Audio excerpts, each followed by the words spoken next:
खेती किसान, बदलते भारत की शान।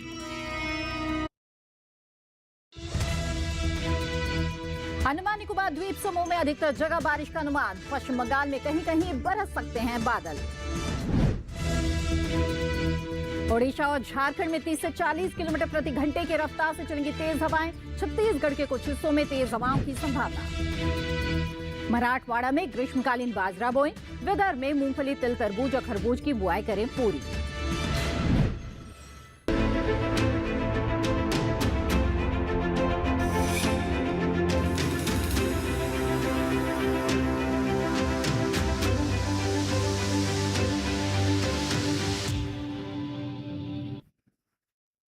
नमस्कार, आप देख रहे हैं दूरदर्शन किसान। मौसम खबर में आप सभी का स्वागत है। मैं हूं मोनालिसा। मौसम खबर में बताएंगे आपको मौसम पूर्वानुमान के बारे में, पर्यटन पूर्वानुमान के बारे में, इसके साथ ही वायु गुणवत्ता और इसके साथ ही जानेंगे हम कि मौसम के लिहाज से खेती किसानी की किन बातों का ध्यान रखना है जरूरी। लेकिन मौसम खबर में सबसे पहले बात होगी मौसम अलर्ट की। आइए जान लेते हैं कि भारत मौसम विज्ञान विभाग की तरफ से मिली जानकारी के अनुसार देश के वो कौन से हिस्से हैं जहां पर सतर्क रहने की जरूरत है या फिर नजर बनाए रखने की जरूरत है। और इस जानकारी के लिए आइए चलते हैं हमारी एआई एंकर भूमि के पास। तो भूमि, बताइए क्या है मौसम अलर्ट? जी मोनालिसा, जैसा कि देश के ज्यादातर राज्यों में तापमान बढ़ना शुरू हो गया है, तो ऐसे में तापमान पर नजर बनाए रखना अति आवश्यक है। मौसम विभाग ने कुछ राज्यों पर नजर बनाए रखने की सलाह दी है। उन क्षेत्रों की जानकारी लेते हैं जहां नजर बनाए रखें। झारखंड में कहीं कहीं गरज और चमक के साथ तेज हवाएं चल सकती हैं। ऐसे में कोमल तने वाले पौधों को सहारा दें और तैयार फसलों की कटाई में देरी न करें। ओडिशा में भी कहीं कहीं गरज और चमक के साथ तेज हवाएं चल सकती हैं, इसलिए तैयार फसलों की कटाई समय पर कर लें। जबकि गांगेय पश्चिम बंगाल में कहीं कहीं गरज और चमक के साथ तेज हवाएं चल सकती हैं, इसलिए कोमल तने वाले पौधों को सहारा दें। उप हिमालयी पश्चिम बंगाल और सिक्किम में भी ऐसी ही स्थिति बनी रह सकती है। इसके साथ ही असम, मेघालय, मध्य प्रदेश, छत्तीसगढ़, विदर्भ, तेलंगाना और अंडमान और निकोबार द्वीप समूह में भी कहीं कहीं गरज चमक के साथ तेज हवाएं चलने की आशंका है। इन सभी क्षेत्रों में किसान कोमल तने वाले पौधों को सहारा दें और कृषि कार्यों में पूरी सावधानी बरतें ताकि फसलों को किसी भी प्रकार का नुकसान न हो। तो मोनालिसा, ये थी मौसम की ताजा जानकारी। धन्यवाद भूमि, इस महत्वपूर्ण जानकारी के लिए। तो खासतौर पे आपने देखा कि मध्य भारत, पूर्वी भारत और पूर्वोत्तर भारत के कुछ हिस्से ऐसे हैं जहां पर तेज हवाएं चल सकती है और ऐसे में आपको नजर बनाए रखने की जरूरत है और सावधानी भी बरतने की जरूरत है। बहरहाल, आइए अब मौसम खबर में आगे बढ़ते हैं और नजर डाल लेते हैं मौसम पूर्वानुमान पर। आइए देखते हैं देश के किन किन हिस्सों में आने वाले 24 से 48 घंटों में बारिश हो सकती है और कहां पर मौसम साफ रहेगा। उत्तर भारत की सबसे पहले बात करें तो जम्मू कश्मीर, लद्दाख, हिमाचल प्रदेश, उत्तराखंड में मौसम साफ रहेगा। साथ ही पंजाब, हरियाणा, दिल्ली, पश्चिमी और पूर्वी उत्तर प्रदेश में भी हम देख रहे हैं कि बारिश के कोई आसार नजर नहीं आ रहे हैं और यहां पर मौसम साफ रहने वाला है। तो इस तरह के आप कई तरह के जो कृषि कार्य है इन इलाकों में कर सकते हैं। फसल अगर आपकी तैयार हो गई है तो उसकी कटाई कर सकते हैं। अगर फसल खेतों में खड़ी है तो निराई गुड़ाई करें और उचित जो नमी है वो भी बनाकर रखें, सिंचाई करते रहें। आगे बढ़ते हैं, बता दें आपको बिहार में मौसम साफ रहेगा, लेकिन झारखंड, ओडिशा, गांगेय पश्चिम बंगाल, इसके साथ ही उप हिमालय पश्चिम बंगाल और सिक्किम में कहीं कहीं बादल बरस सकते हैं। अरुणाचल प्रदेश, असम, मेघालय में भी कहीं कहीं बारिश की संभावना है। तो यहां पर फिलहाल सिंचाई टाल दे, उर्वरकों के छिड़काव के बारे में सोच रहे हैं तो वो भी फिलहाल टाल दे। नागालैंड, मणिपुर, मिजोरम, त्रिपुरा की बात करें तो यहां पर मौसम साफ रहने वाला है। अगर यहां पर आपकी फसल तैयार हो गई है तो आप कटाई करके रख सकते हैं। साथ ही खेतों में भी उचित जलस्तर बनाकर रखें। आगे बढ़ते हैं और दक्षिण भारत की बात करें तो अंडमान निकोबार द्वीप समूह में अधिकतर जगहों पर बारिश के आसार बनते हुए दिख रहे हैं और इसके साथ ही तेलंगाना, तटीय आंध्र प्रदेश, रायलसीमा, तमिलनाडु, पुडुचेरी, केरल और लक्षद्वीप में कहीं कहीं बादल बरस सकते हैं। तो यहां पर अगर आपने फसल कटाई कर ली है तो सुरक्षित स्थानों पर रख दे और फिलहाल सिंचाई और उर्वरकों के छिड़काव के बारे में टाल दे। उत्तरी और दक्षिणांतरिक कर्नाटक, साथ ही तटीय कर्नाटक की बात करें तो यहां पर मौसम साफ रहने वाला है, बारिश के आसार नहीं है। आगे बढ़ते हैं, बता दें आपको मध्य महाराष्ट्र, पूर्वी मध्य प्रदेश और विदर्भ में कहीं कहीं बादल बरस सकते हैं, लेकिन इसके अलावा कोंकण, गोवा हो, मराठवाड़ा, छत्तीसगढ़ या पश्चिमी मध्य प्रदेश बिल्कुल साफ मौसम रहने वाला है, बारिश की गुंजाइश नहीं है। साथ ही गुजरात, सौराष्ट्र, कच्छ, पश्चिमी राजस्थान और पूर्वी राजस्थान की बात करें तो यहां पर भी बारिश के कोई आसार नजर नहीं आ रहे हैं आने वाले 24 से 48 घंटों के दौरान, और मौसम बिल्कुल साफ रहने वाला है। तो जाना आपने मौसम पूर्वानुमान के बारे में। इसी के साथ मौसम खबर में फिलहाल वक्त हो चला है एक छोटे से ब्रेक का। ब्रेक के बाद भी मौसम से जुड़ी हुई कई और महत्वपूर्ण जानकारी आप तक पहुंचाएंगे। आप बने रहें दूरदर्शन किसान पर।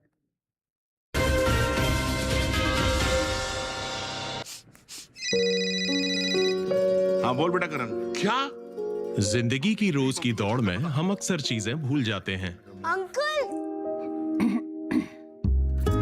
पर अच्छा लगता है जब कोई आपका ख्याल रखता है, जैसे कि आरबीआई ख्याल रखता है आपके अनक्लेम डिपॉजिट्स का। अनक्लेम डिपॉजिट मतलब? वो बैंक खाते जिसमें 10 साल या उससे अधिक से कोई लेन देन न हुआ हो, ऐसे खाते आरबीआई के डीईए फंड में चले जाते हैं। अपने बैंक के किसी भी शाखा में जाकर अपना केवाईसी अपडेट कराइए और अपना अनक्लेम डिपॉजिट वापस पाएं। आरबीआई कहता है जानकार बनिए, सतर्क रहिए। ब्रेक के बाद आप सभी का फिर से स्वागत है। आप देख रहे हैं मौसम खबर। आइए मौसम खबर में अब आगे बढ़ते हैं, जानते हैं कि देश के अलग अलग हिस्सों में तापमान की इस वक्त क्या स्थिति चल रही है। जहां इस खास सेगमेंट तापमान का हाल में हम आपको बताते हैं कि देश के अलग अलग हिस्सों में किस तरह से तापमान की स्थिति चल रही है और कहां पर सामान्य के मुकाबले उतार चढ़ाव का हाल भी नजर आ रहा है।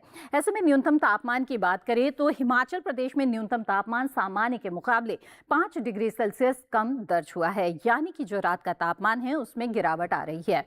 इसके साथ ही आपको बता दें कि पूर्वी उत्तर प्रदेश, बिहार, झारखंड, गांगे, पश्चिम बंगाल में भी गिरावट दर्ज हुई है न्यूनतम तापमान में। असम, मेघालय में भी सामान्य की तुलना में 5 डिग्री सेल्सियस की गिरावट दर्ज हुई है न्यूनतम तापमान में। आगे बढ़ते हैं, बता दें आपको नागालैंड, मणिपुर, मिजोरम और त्रिपुरा में भी गिरावट दर्ज हुई है। सामान्य से 1 से 3 डिग्री सेल्सियस तक की जो गिरावट है न्यूनतम तापमान में वो पूर्वोत्तर के इन हिस्सों में दर्ज हुई है।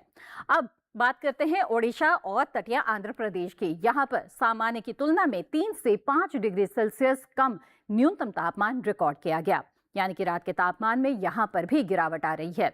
इसके साथ ही आगे बढ़ते हैं और बता दें आपको कि पश्चिमी राजस्थान, गुजरात, सौराष्ट्र, कच्छ में भी गिरावट दर्ज हुई है। सामान्य के मुकाबले 3 से 5 डिग्री सेल्सियस कम न्यूनतम तापमान देश के इन हिस्सों में भी जो गिरावट है वो देखी जा रही है। पश्चिमी मध्य प्रदेश, पूर्वी मध्य प्रदेश में भी सामान्य के मुकाबले 5 डिग्री सेल्सियस कम न्यूनतम तापमान दर्ज हुआ है। तो देश के कई हिस्सों में न्यूनतम तापमान में इस वक्त गिरावट दिख रही है। बता दें आपको पंजाब के आदमपुर और बठिंडा में 9.6 डिग्री सेल्सियस न्यूनतम तापमान रिकॉर्ड हुआ है। मैदानी इलाकों में ये सबसे कम तापमान है जो दर्ज हुआ है। तो जाना आपने सबसे कम तापमान कहां पर रहा। इसके अलावा बता दें आपको कर्नूल, नंदीगाम और इसके साथ ही मदुरई की बात करें तो 37 डिग्री सेल्सियस यहाँ पर रहा है अधिकतम तापमान। मैदानी इलाकों में ये सबसे ज्यादा तापमान है जो रिकॉर्ड हुआ है। जहाँ तो दक्षिण भारत के इन हिस्सों में सबसे ज्यादा अधिकतम तापमान दर्ज हुआ है मैदानी इलाकों की, खासतौर पर अगर बात की जाए तो। आइए अब आगे बढ़ते हैं और देश के अलग अलग शहरों पर निगाह डाल लेते हैं और देखते हैं कि यहाँ पर तापमान का क्या हाल रहा।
जहां तो जाना आपने देश के सभी अहम शहरों में तापमान की इस वक्त क्या स्थिति चल रही है।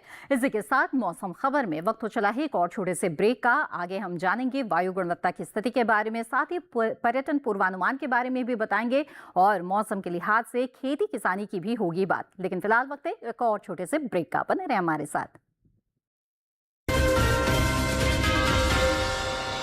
राम राम कुशवंत जी। कुशवंत जी, आपकी फसल तो पूरे गांव के लिए मिसाल बन गई है। ये तो आप सबकी दुआ और धानुका के मैक्सील्ड का कमाल है। मैक्सील्ड? ये है धानुका का मैक्सील्ड। उपज में दम, तरक्की हर कदम।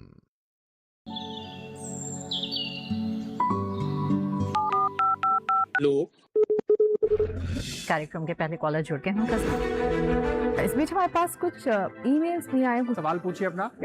में जो मकान पैदा करेंगे इनमें कौन सी सावधानी बरतनी? गर्म इलाकों के लिए आप HRM 99 इनसे आप कुछ फल ले सकते हैं। जैस्मीन के पेड़ पे जैस्मीन फल उसको पूरी खुली धूप चाहिए। फसल में कीट लगा हो या कोई बीमारी, पशुपालन में हो कोई दिक्कत या चाहिए कोई जानकारी, फोन उठाइए, नंबर मिलाइए और कहें हेलो किसान। सोमवार, बुधवार और शुक्रवार शाम 6 से 7 बजे सिर्फ डीडी किसान पर।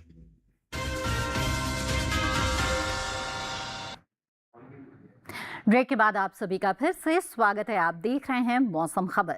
आइए मौसम खबर में अब आगे बढ़ते हैं और वायु गुणवत्ता की बात करते हैं। देखते हैं कि देश के कुछ महत्वपूर्ण शहरों में वायु गुणवत्ता की क्या स्थिति इस वक्त चल रही है। और इस जानकारी के लिए आइए वह फिर से रुक करते हैं AI एंकर भूमि का। तो भूमि बताइए महत्वपूर्ण शहरों की वायु गुणवत्ता के बारे में। जी मोनालिसा, नजर डालते हैं देश के बड़े शहरों की वायु गुणवत्ता पर। अगर देश के बड़े शहरों की वायु गुणवत्ता पर नजर डालें तो दिल्ली में वायु गुणवत्ता सूचकांक 228 दर्ज किया गया, जो थोड़ा खराब श्रेणी में है। पुणे में वायु गुणवत्ता सूचकांक 117 रहा, जहां हवा औसत स्तर पर बनी हुई है। मुंबई की बात करें तो यहां वायु गुणवत्ता सूचकांक 102 दर्ज हुआ, जो कि औसत श्रेणी में आता है। वहीं कोलकाता में वायु गुणवत्ता सूचकांक 140 रहा, जो औसत श्रेणी में है। बेंगलुरु में वायु गुणवत्ता सूचकांक 79 दर्ज किया गया, जो संतोषजनक श्रेणी में आता है। लखनऊ में वायु गुणवत्ता सूचकांक 124 रहा, जो कि औसत श्रेणी में है। पटना में वायु गुणवत्ता सूचकांक 114 दर्ज हुआ, जो औसत श्रेणी में आता है, जबकि हैदराबाद में वायु गुणवत्ता सूचकांक 84 रहा, जो संतोषजनक श्रेणी में है। वहीं अहमदाबाद में वायु गुणवत्ता सूचकांक 147 दर्ज किया गया, जो औसत श्रेणी में आता है। तो मोनालिसा, ये था वायु गुणवत्ता का ताज़ा हाल। धन्यवाद भूमि इस महत्वपूर्ण जानकारी के लिए। तो दिल्ली की वायु गुणवत्ता की जो हालत है वो अभी भी कम खराब की श्रेणी में है, यानी कि एक बार फिर से 200 से ऊपर ये जा चुका है। वहीं कई जो शहर है उसके वायु गुणवत्ता की स्थिति 100 के ऊपर है, यानी कि संतोषजनक के स्तर पर भी इस वक्त बनी हुई है। बहरहाल आइए अब आगे बढ़ते हैं और अब बात करेंगे हम पर्यटक स्थलों के बारे में। जानेंगे कि पर्यटक स्थलों पर कैसा मौसम आने वाले 4 दिनों के दौरान आपको मिल सकता है। तो पर्यटन पूर्वानुमान में सबसे पहले बात होगी जम्मू कश्मीर के गुलमर्ग की, जहां पर मंगलवार, बुधवार और गुरुवार को बिल्कुल साफ मौसम नजर आ रहा है। 10 से 9 के आसपास जो है अधिकतम तापमान की स्थिति रहेगी और 0 डिग्री सेल्सियस रहेगा न्यूनतम तापमान। एकदम से गिरावट तापमान में शुक्रवार को हमें यहाँ पे दिख रहा है, क्योंकि हल्के बर्फबारी के आसार भी बनते हुए नजर आ रहे हैं और 4 से 0 के बीच में यहाँ पर तापमान की स्थिति रहेगी। तो देखा आपने, अधिकतम तापमान में एकदम से गिरावट यहाँ पर आ सकता है शुक्रवार को, और ये 4 डिग्री के आसपास रहेगा। अब बात करते हैं हिमाचल प्रदेश के मनाली के बारे में। यहाँ पर मंगलवार को हमें हल्के बादल छाते हुए दिख रहे हैं। 18 से 4 के बीच तापमान की स्थिति रहेगी। अगले दिन अधिकतम तापमान में 1 डिग्री की बढ़ोतरी आ सकती है और 19 से 4 के बीच रहेगा तापमान। मौसम हालांकि साफ हो जाएगा। गुरुवार को भी इसी तरह का मौसम रहेगा। 19 से 5 के बीच तापमान की स्थिति रहेगी, यानी कि न्यूनतम तापमान में 1 डिग्री की बढ़ोतरी आ सकती है। और शुक्रवार को 20 से 5 यानी कि अधिकतम तापमान में 1 डिग्री की बढ़ोतरी। तो धीरे धीरे हम देख रहे हैं कि न्यूनतम और अधिकतम तापमान में 1 डिग्री की बढ़ोतरी। उत्तराखंड के देहरादून के बारे में बात करें तो यहाँ पर साफ मौसम हमें नजर आ रहा है आने वाले 4 दिनों के दौरान। 30 से 12 के बीच तापमान की स्थिति रहेगी मंगलवार को। अगले दिन 30 से 11 यानी कि तापमान में गिरावट आ सकती है। गुरुवार को 31 से 11 अधिकतम तापमान में 1 डिग्री की बढ़ोतरी और शुक्रवार को 32 से 11 यानी कि अधिकतम तापमान में फिर से 1 डिग्री की बढ़ोतरी आ सकती है। तो देहरादून में भी देखा आपने कि हल्के बढ़ोतरी के आसार ही बनते हुए यहाँ पर हमें दिख रहे हैं तापमान में। अब आइए जान लेते हैं पंजाब के अमृतसर के बारे में। यहाँ पर भी हमें आने वाले 4 दिनों के दौरान बिल्कुल साफ मौसम मिलने वाला है। 25 से 10 के बीच में तापमान की स्थिति रहेगी मंगलवार को। बुधवार को अधिकतम तापमान में 1 डिग्री की बढ़ोतरी आ सकती है। गुरुवार को न्यूनतम तापमान में 1 डिग्री की बढ़ोतरी आ सकती है। फिर से शुक्रवार को अधिकतम तापमान में 1 डिग्री की बढ़ोतरी आ सकती है। धीरे धीरे लगातार तापमान में हम बढ़ोतरी के आसार यहाँ पर भी बनते हुए देख रहे हैं। तो अधिकतम और न्यूनतम तापमान में बढ़ोतरी का ट्रेंड यहाँ पर दिख रहा है हमें। आइए अब जान लेते हैं उत्तर प्रदेश के प्रयागराज के बारे में। तो यहाँ पर भी साफ मौसम हमें मिलने वाला है। आने वाले 4 दिनों के दौरान धूप निकली रहेगी, लेकिन तापमान में उतार चढ़ाव की स्थिति यहाँ पर नहीं है। अधिकतम तापमान 32 डिग्री सेल्सियस लगातार बना रहेगा। वहीं न्यूनतम तापमान मंगलवार से लेकर शुक्रवार तक 16 डिग्री सेल्सियस पर बना रहेगा। तापमान में कोई उतार चढ़ाव नहीं है और बिल्कुल साफ मौसम यहाँ पर आपको मिलने जा रहा है प्रयागराज में आने वाले 4 दिनों के दौरान। आइए अब जान लेते हैं क्या स्थिति रहेगी पश्चिम बंगाल के श्री निकेतन में। यहाँ पर मंगलवार को हल्के बादल छा सकते हैं। 30 से 19 के बीच में तापमान का हाल रहेगा। इसके बाद मौसम खुल जाएगा और 3 दिनों तक बिल्कुल साफ मौसम हमें दिख रहा है। 31 डिग्री सेल्सियस अधिकतम तापमान मिलने वाला है। तो जो न्यूनतम तापमान की स्थिति है उसमें हम लगातार गिरावट के आसार देख रहे हैं। 18, 17, 16 इस तरह से लगातार गिरावट न्यूनतम तापमान में आता रहेगा। अधिकतम तापमान में बहुत ज्यादा अंतर नहीं है। तो जाना अपने श्री निकेतन के बारे में, अब जान लेते हैं हम सिक्किम के गैंगटोक के बारे में, जहां पर मंगलवार को बारिश हो सकती है। अधिकतम तापमान 17 डिग्री सेल्सियस तो न्यूनतम तापमान 10 डिग्री सेल्सियस रहेगा। तापमान ये बुधवार को भी बरकरार रहेगा, लेकिन हल्के बादल छा सकते हैं। गुरुवार को तापमान में बढ़ोतरी के आसार है। 18 से 11 के बीच तापमान की स्थिति रहेगी और मौसम साफ हो जाएगा। शुक्रवार को भी मौसम साफ रहेगा। 19 से 11 के बीच तापमान की स्थिति रहेगी, यानी कि अधिकतम तापमान में फिर से 1 डिग्री की बढ़ोतरी आ सकती है। जी हाँ, तो सिक्किम के गैंगटॉक का हाल भी हमने देख लिया। अब जान लेते हैं मणिपुर के इम्फाल के बारे में। यहाँ पर आने वाले 4 दिनों के दौरान हमें बिल्कुल साफ मौसम नजर आ रहा है। 28 से 10 के बीच तापमान की स्थिति रहेगी मंगलवार और बुधवार को। गुरुवार की बात करें तो अधिकतम तापमान में 1 डिग्री की बढ़ोतरी आ सकती है। फिर से शुक्रवार को 1 डिग्री की और बढ़ोतरी आ सकती है और न्यूनतम तापमान में भी। और 30 से 11 के बीच तापमान की स्थिति शुक्रवार तक आते आते बनते हुए हम देख रहे हैं। तो मणिपुर के इम्फाल में भी आपने जान लिया कि तापमान में बढ़ोतरी के ही आसार हैं, हालांकि मौसम बिल्कुल साफ बना रहेगा। तेलंगाना के हैदराबाद की बात करें तो यहां पर मंगलवार को हल्के बादल छा सकते हैं। बुधवार, गुरुवार और शुक्रवार को भी कमोबेश इसी तरह की स्थितियां हम देख रहे हैं, जहां पर हल्के बादल छाते हुए हमें मिलेंगे। अधिकतम तापमान की बात करें तो 32 डिग्री सेल्सियस आने वाले 2 दिनों के दौरान रहेगा। फिर 1 डिग्री की बढ़ोतरी आ सकती है और गुरुवार, शुक्रवार को 33 डिग्री सेल्सियस रहेगा अधिकतम तापमान। न्यूनतम तापमान में भी ऐसा ही हम ट्रेंड देख रहे हैं। 22 डिग्री सेल्सियस मंगलवार और बुधवार को, तो गुरुवार और शुक्रवार को 23 डिग्री सेल्सियस 1 डिग्री की बढ़ोतरी के साथ ये आ जाएगा। अब जान लेते हैं राजस्थान के जोधपुर के बारे में, जहां पर मंगलवार और बुधवार को हम बादल छाते हुए देख रहे हैं, लेकिन गुरुवार को मौसम साफ हो जाएगा। फिर से शुक्रवार को बादल छा सकते हैं। तापमान की बात करें तो 32 डिग्री सेल्सियस अधिकतम तापमान मंगलवार और बुधवार को, न्यूनतम तापमान 17 डिग्री सेल्सियस। फिर 1 डिग्री की बढ़ोतरी अधिकतम और न्यूनतम तापमान में और 33 से 18 के बीच रहेगा तापमान गुरुवार को। शुक्रवार को न्यूनतम तापमान में फिर से बढ़ोतरी 2 डिग्री की आ सकती है और 33 से 20 के बीच यहाँ पर तापमान की स्थिति आ जाएगी। तो जाना आपने कि पर्यटक स्थलों पर आने वाले 4 दिनों के दौरान आपको किस तरह का मौसम मिल सकता है। इसी के साथ आइए मौसम खबर में आगे बढ़ते हैं और अब बात करते हैं मौसम के लिहाज से खेती किसानी की। जहाँ तो खेतों में फसलें लगी हुई है, इसकी उचित देखभाल करना बेहद ही जरूरी है। तो ऐसे में किसान इस वक्त किस तरह के समसामयिक कार्य कर सकते हैं, साथ ही किन किन फसलों की कटाई के लिए फसल तैयार हो चुकी है, ये सारी जानकारियां आइए लेते हैं हमारे एआई एंकर कृष से। तो आइए एक बार फिर रुक करते हैं हमारे एआई एंकर का। तो कृष, बताएं हमें क्या है किसानों के लिए खास सलाह। जी मोनालिसा, ये मौसम फासलों की देखभाल के लिए खास है। मध्य प्रदेश की बात करें तो सतपुड़ा पठार क्षेत्र में गेहूं की फसल में समय समय पर पानी देते रहें ताकि पौधों की बढ़वार अच्छी रहे। वहीं गिर्द जोन में जिन खेतों में गेहूं दूधिया अवस्था में है, वहां जरूरत के अनुसार सिंचाई करें, लेकिन ध्यान रखें कि खेत में पानी जमा न हो, वरना फसल खराब हो सकती है। बुंदेलखंड इलाके के किसान टमाटर, बैंगन, मिर्च और पत्ता गोभी की तैयार पौध मुख्य खेत में लगा सकते हैं और रोपाई के तुरंत बाद हल्की सिंचाई करें ताकि पौधे जल्दी जड़ पकड़ ले। वहीं कायमोर पठार और सतपुड़ा के पहाड़ी क्षेत्र में किसान गर्मी की फसलें जैसे वसंत गन्ना, मूंगफली, सोयाबीन और मक्का की बुवाई शुरू करें। साथ ही फसल के अनुसार खाद व पानी की सही मात्रा दें। अब बात महाराष्ट्र की। यहाँ मौसम सूखा चल रहा है, इसलिए गेहूं, सूरजमुखी, मक्का और बागवानी फसलों में जरूरत के हिसाब से सिंचाई करते रहें। कोंकण क्षेत्र में तरबूज, लोबिया, काली मिर्च, हल्दी और सब्जियों की कटाई जारी रखें और ग्रीष्मकालीन मूंग और भिंडी की बुवाई पूरी करें। साथ ही रोपे गए धान में 2 से 5 सेंटीमीटर जल स्तर बनाए रखें। मध्य महाराष्ट्र में पकी फसलों की कटाई करें और गर्मी की बुवाई शुरू करें। मराठवाड़ा के किसान भी तैयार फसलों की कटाई कर ग्रीष्मकालीन बाजरा बोएं, जबकि विदर्भ में मूंगफली, तिल, तरबूज और खरबूजे की बुवाई पूरी करें तथा धान के खेत में 3 से 5 सेंटीमीटर पानी बनाए रखें। इससे अच्छी पैदावार मिलेगी। तो मोनालिसा, ये थी खेती किसानी से जुड़ी ताज़ा जानकारी। धन्यवाद कृष, इस महत्वपूर्ण जानकारी के लिए। तो जाना आपने देश के अलग अलग हिस्सों में किसान जो है वो इस वक्त किस तरह के समसामयिक कार्य कर सकते हैं। आइए अब आगे बढ़ते हैं, बात करते हैं आज की फसल की, जो कि है मशरूम। जी हाँ, मशरूम तेजी से लोकप्रिय होता चला जा रहा है और हमारे खान पान में ये शामिल हो गया है।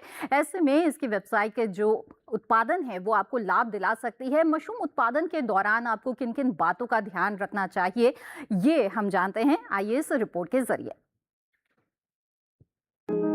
मशरूम, जिसे खुम्ब भी कहा जाता है, स्वाद और पौष्टिकता से भरपूर है। इसमें काफी मात्रा में प्रोटीन पाया जाता है।